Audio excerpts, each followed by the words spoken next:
Hi, welcome to February, welcome to my February reading vlog. I have just finished my last exam for the foreseeable future, which is lovely, because now I can read again. But my temptation at the minute is to pick up really short books and see how many I can read over one weekend, and this is a bad mindset. This is not conducive to being a good reader. So I think I should definitely pick up a book I've already started. I think I should finish a book, start the month out strong, but not at the expense of the size of the book. So my options therefore are Lolita or Crime and Punishment. I know that I should pick up Crime and Punishment, and I really want to, but again, the size is intimidating me. It's so big, and I need to get over this. So I'm picking up Crime and Punishment. I am. I'm going to see how much of Crime and Punishment I can read this weekend. See, it's still a competition. It's still fun. This month I'd also really like to start my Virginia Woolf challenge, so I think I need to pick up a Virginia Woolf, but I've not checked which one I'm supposed to be doing first yet, because I'd quite like to read them in chronological order of the first release. So I'll maybe look that up and get reading and have a very large gin. Do you have to film? Yes.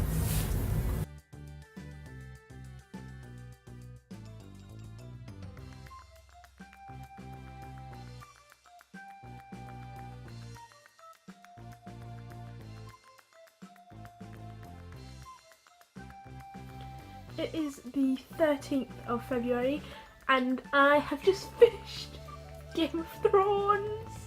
Not all of Game of Thrones. Let's start again. I've just finished the second Game of Thrones book, which was A Clash of Kings.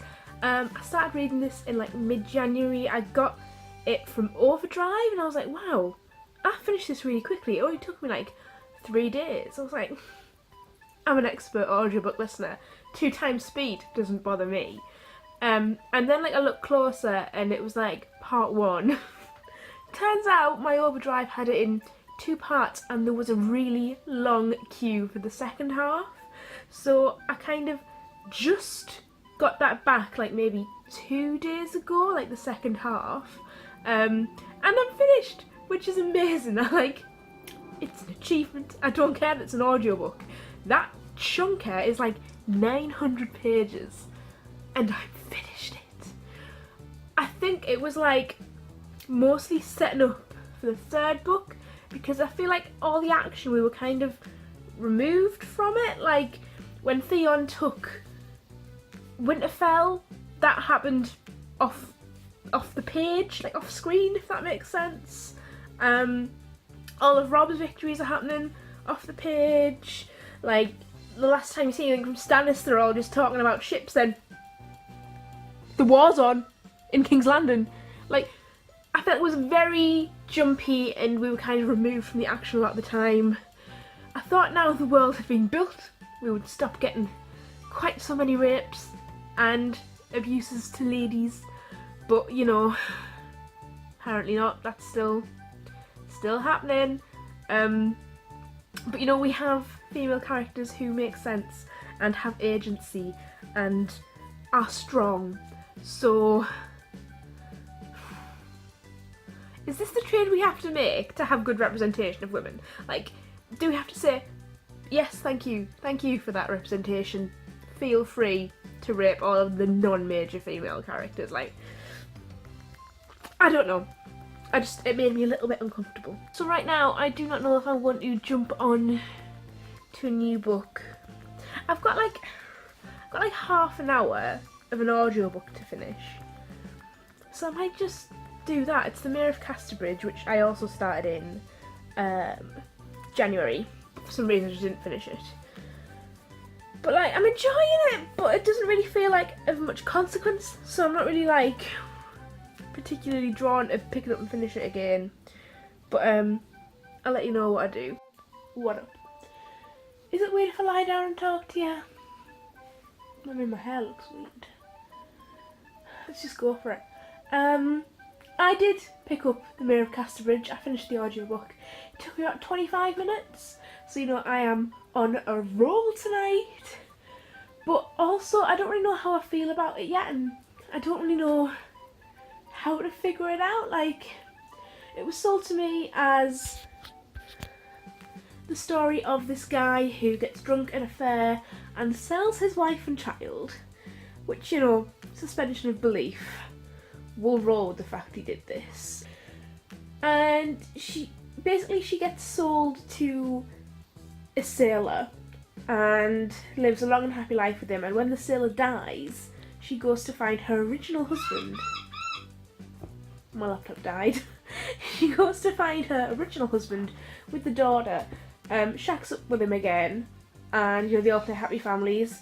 And then she dies and leaves the daughter with her father. But like, all the way through this little girl's life, because she couldn't remember real dad, she was told the sailor was a real dad. And then the real dad can't take it anymore, and he's like, he wasn't your dad, I'm your dad. All this while, the dad's business is failing, and he fires his farm manager. And the daughter starts like looking at the farm manager and dancing with the farm manager. And then her dad's like, you can't marry him. Also, I'm your dad. And she's like, no, you're not my dad. My dad's my dad. He's like, no, I'm your dad. And then he finds a letter from his dead wife. She's like, you're not a dad. A dad's a dad. And then her dead dad comes back and is like, where's me kids? And he's like, she died. So then he goes back to his wife's letter. She's like, the daughter I had with you, yes, she died. I just named this daughter the same as the last one. And you're thinking about it now, that sounds fun, the way I'm describing it, but honestly, I was just listening to it like, why? Like, literally, what was the point? And then the dad, oh hang on, which dad? The first dad, the man who sold his wife, is like, oh. The first dad, the man who sold his wife, he'd assumed she died while she was off being married a second time. So he proposed to a lady. Then when the wife came back, I'd be like, oh, sorry, hin, to that lady, and just like ended it with her. Then when the wife died, this woman came back and was like, oh, shall we get married? And she was like, no, I don't want to marry you. I want to marry the man your daughter loves. As you can tell, I've got some issues. And I don't really know how to feel about it. To be honest, I can't see it getting more than 3 stars. But it was interesting. I just don't really get the point.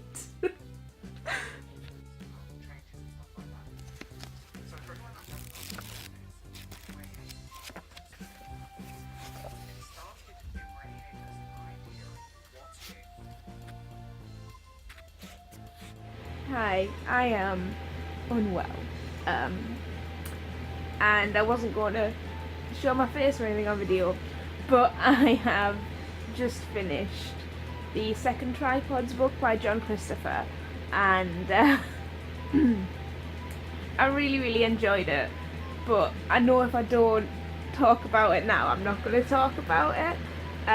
It was a fantastic sequel, but I really can't tell you too much. It's a classic sci-fi novel that kind of builds on Orwell's ideas of tripod machines coming to Earth and how that affects society. It doesn't show the world as like really advanced dystopian society. It kind of regresses into a feudal system, which I really enjoy. And now we are with the resistance. I don't feel like that's too much of a spoiler. But I loved it. 4 stars just because it isn't incredibly elegantly written. But I would definitely recommend this series. Hi, it's the 19th of February and I've been trying to listen to the audiobook for The Man in the High Castle. I tried to read this maybe last year or the year before, and like I didn't get what was going on, so I thought, audiobook, let's try it again, let's get it off the TBR, because I so loved Do Androids Dream of Electric Sheep. Both of them are by Philip K. Dick. I still don't have a clue what's going on, and the accents are like horrendous, so I'm not really sure if it's made it better or worse, but I think the fact that I despise it in 2 formats is fairly indicative. So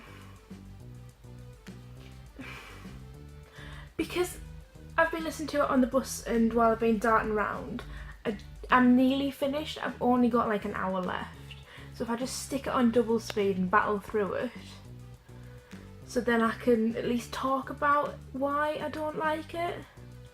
I know I said that I wanted to be more willing to DNF things this year, but I don't feel like this is something I want to DNF. I'm having a bit of a dilemma. I think because it's only going to take me like half an hour, I can put it on while I'm going to do some notes. I'm going to just power through, and then I'll get back to you in a little bit. Bye. I've decided to DNF my first book of the year. And the thought of sitting through that hour physically makes me want to crawl out of my skin. It's not worth the hassle of doing it. So officially, it's off my TBR. It's DNF'd. Don't know what that means for book jail, but I'll figure it out.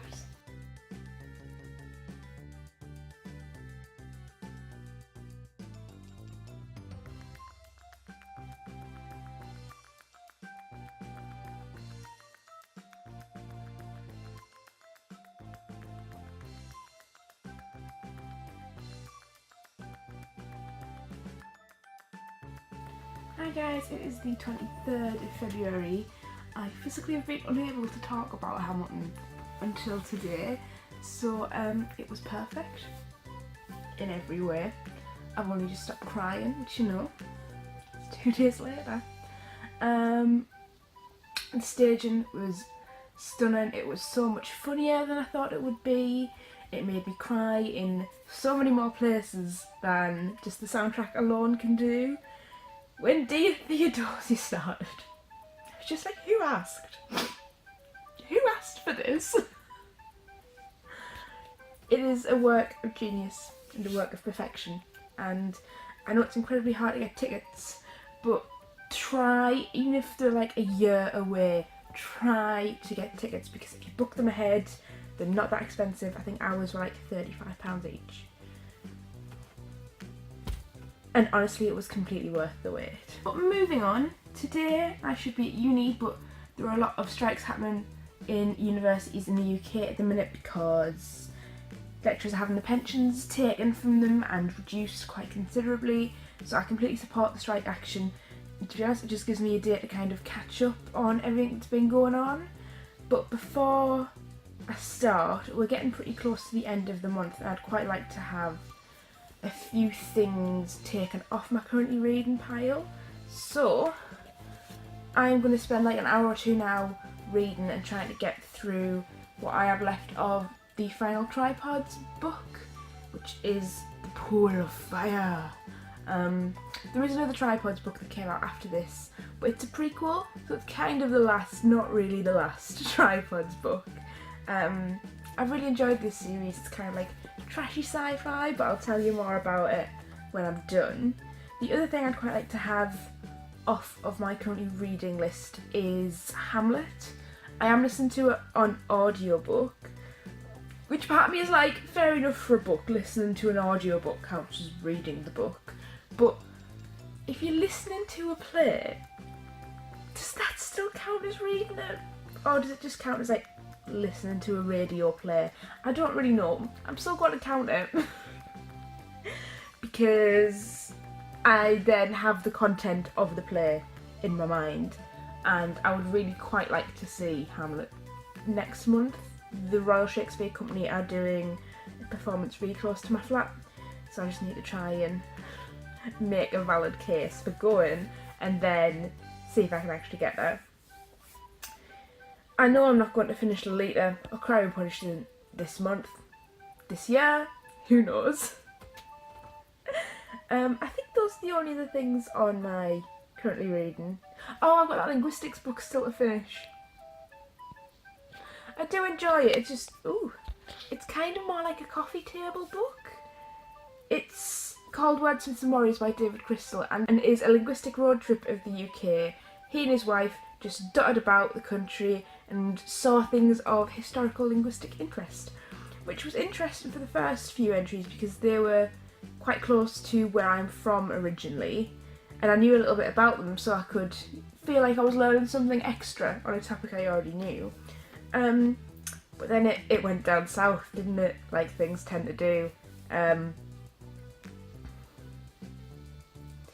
So I just kind of struggle to pick that one up. I think I am going to treat it like a coffee table book and just accept that it's going to be one that like runs the course of the year with me. As long as I've finished it by 2019, I will be content. But we shall chat again when I have finished one or both of those books. Hello!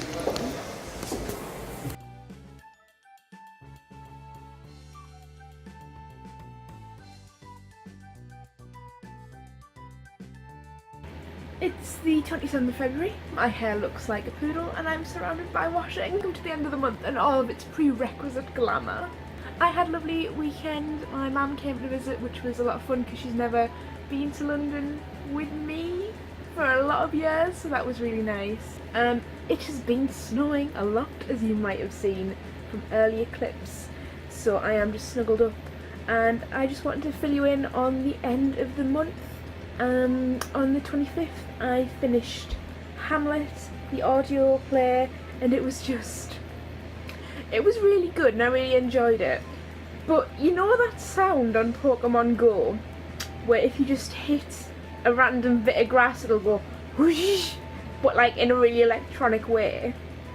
That was the sound effect that announced the ghost of King Hamlet was there, and it just kind of like whooshed about like a Pokemon, and listening to that on the bus I was just nearly in tears because at first I thought someone was just obnoxiously playing Pokemon Go in my ear canal, and then I realised it was supposed to be scary. Honestly, it was a trip. I've never read Hamlet before, but I do really enjoy it. I mean, can you give Hamlet anything less than 5 stars? It's Hamlet. I'm definitely going to try and grab some tickets to go see that in Hackney as soon as possible. I just checked my Goodreads and for some reason there are 2 books that I have not updated you on at all.